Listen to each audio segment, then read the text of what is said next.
So, welcome back to No Winning, or welcome to No Winning if this is your first video watching. On previous videos, what we've been doing is kind of taking apart this disaster is what I call it. You saw us struggle, you saw us fight with, I think it was like the air pump, trying to take off the air pump in general. There's still pieces of it there. What we're gonna start to do is we're actually gonna try to actually get everything off and show you how it looks, because we have another engine block over here, so we can show you exactly where the block off plates go. So we're gonna take off those two solenoids. We're gonna cut out the actual sensor, the barometric pressure sensor. We're gonna block off the plates. That seems already like a pain in the ass, so we're gonna try to get the camera when we can and record when we can. After that, just to give you an idea of what's next, is we're gonna take off the downpipe, take off the up pipe, the exhaust manifold, and the turbo. So we're gonna replace the return line, replace the feed line, and then start inserting our wideband sensor on top of the downpipe. So let me get situated and see how we're gonna do to get started. So here we go. Okay, here's our other engine from the blue STI. This one did not have any air pumps, so what we're gonna have to do is we're gonna have to get back here just so you can kind of see with the engine out. We're gonna have to get to this area right here, this plate. I don't know if you can see it. There on the other STI, there is a tube that kind of runs back here and then plugs in there. So to get there without struggling is I'm gonna take off the up pipe, take off the turbo up here, and then on this other side, you can see over here, this is the cylinder 4 cooling mod, right? And it's right here. That's the other plate. So all those barometric pressure sensors and all that crap is sitting up here, and there's a bunch of congestion here. So we're gonna take all of that out, block this one out over here, and I think that's it. Once we get through all of that, like I said, we'll take off the turbo so you can see how we do this in a better way. I'm sure if I just showed you exactly how these lines ran right here, it'd be easier, but I'll show you at the end.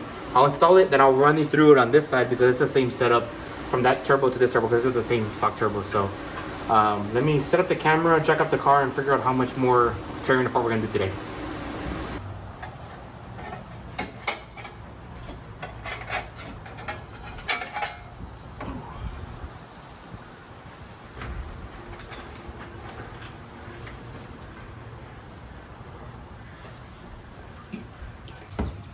Okay, here is the next update. I basically fought with the downpipe to be removed. That was an extreme pain. It was so bad that the stud that's usually here came off completely with it, and I lost a 14 millimeter short socket. So now what I'm gonna do is I'm gonna get underneath the car again and take off the exhaust manifold so that I can take off the up pipe, so then we can start getting off the turbo so that we can start working on these lines here. I've seen this before. It's usually just 14 millimeter, 14 basically all the way around. The only one that's kind of a pain in the ass to get to is I think it's the one that's on this end right here, because there's too many things in the way over here. So I was able to get that off. I was also able to get the exhaust manifold, which had the O2 sensor there. I have an O2 sensor kit. an O2 sensor tool there. This one's a 3-bolt flange, so this one was an extreme pain in the, to get out. And then the exhaust manifold, I know it's kind of dirty, messy, but it's just 14 millimeter, all three here and all three here. So now what I'm thinking about working on is getting this up pipe out, rolled out of here, and then taking off the turbo so I can start replacing lines and start actually installing stuff. So once that stuff is installed, then we can actually start moving forward. I already took off the up pipe, which there was 5 14 millimeters. There's one there, and then there was another one that was a part of a bracketing system here, and then there's 2 back here, one there and one there. I already took all of them off. The turbo's already kind of loose, you can already kind of tell. So what I'm going to do is I already took off the coolant line here. I need to take off the bottom coolant line there, and then take off this oil feed line there. I don't know who's screaming over there. Yeah, so once I get all those things off, then I can pull the turbo off. So I'm gonna see if I can just mount the camera. So I've already determined that the feed line on top is, let's see what measurement it is. 9/16. So let's see if I can get it off without. I should have left it bolted onto the. Oh, there it goes. Okay, so this one's gonna have oil in it, so I'm gonna be prepared to clean it, because it is gonna make a guaranteed mess. Oh, there it is. Got it off. Okay, so now the feed line which I think uses a banjo bolt. Yeah, little small one there. There's a little hole there. So what I'm gonna do is I'm gonna place this one up here because I need to figure out which is the one we're gonna be using that for in the future. And there's a crush washer there also, which I hopefully mine came with a new crush washer set. So now I got that one off. So now we are a little bit closer to getting it off. And now it's just probably a couple more hose clamps and we'll be good to get it off completely. So let me see if I can get those off.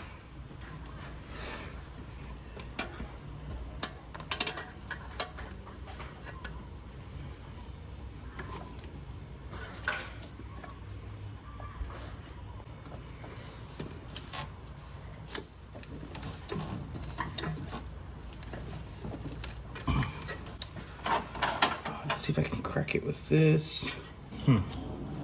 How are we going to get this one off? I can't crack it. I can't crack it. I fully expect to get tons of coolant all over the floor. And oh, there it goes, there it goes, there it goes, there it goes. Like I said, tons of coolant falling everywhere.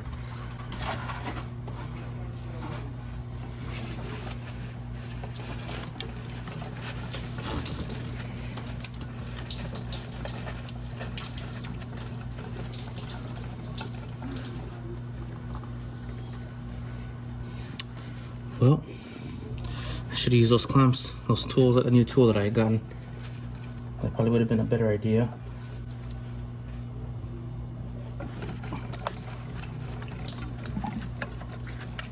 Okay, let me go get them because that's tons of coolant. Oh my god, what the hell?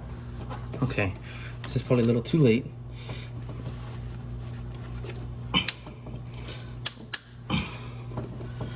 Okay, let's see if it can come off now. What? Wow. That was a disaster. Okay, I think the turbo is ready to come out. And this is gonna be the ultimate test.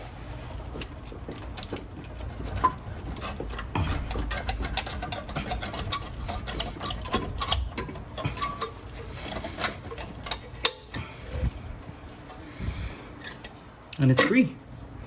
It's free, it's free, it's free. Well, almost. It's this line. Oh crap, more coolant. Ooh. It's this line that I'm gonna replace anyway. I'm gonna bend it a little bit. But, okay. Let's see if we can get some of these hoses out of the way.